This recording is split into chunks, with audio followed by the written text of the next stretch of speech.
The United States is seeing a record-breaking number of background checks for gun sales. Texas just became the 8th state to enact a campus carry law, and women are currently the fastest growing group of gun owners in the United States. So, what is all the hype about? July marked the 15th straight month of record federal background checks for gun sales in the U.S. with over 2.1 million.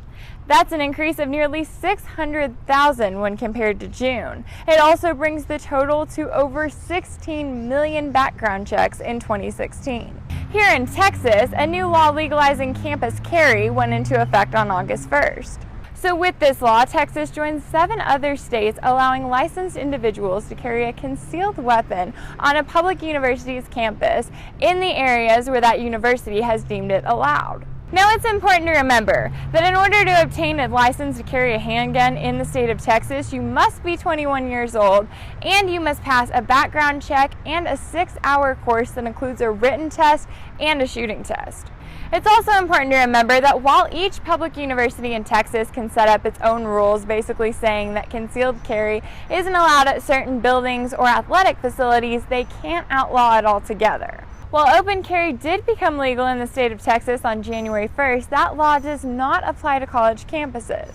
If you have a license to carry a gun, it has to be concealed, and the only time people around you should know that you have it is if you have a reason to use it. Now, a lot of times when people talk about campus carry, they bring up the fact that carrying a concealed weapon could give you a greater chance of survival if a mass shooting were to break out on campus or in the classroom. But that's not the first thing that comes to my mind, and I'm not alone. According to the National Shooting Sports Foundation, women are the fastest growing group of gun owners in the U.S., and 42% of women who own guns own more than one. As both a college student and a woman, when I think of why I would carry a gun on campus or in everyday life, I think about basic self-defense. I think of the times when I'm the most vulnerable, when I'm walking to my car after a long day at work, or I'm stuck on campus late trying to finish an assignment. I think about my chances against a man twice my size. I think about how I would react if the police weren't able to get there in time.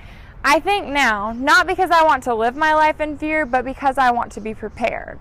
And I prepare now because I never want to have to find myself in a place where I am the victim. We live at a time now where a record-breaking number of Americans are protecting themselves by asserting their Second Amendment rights.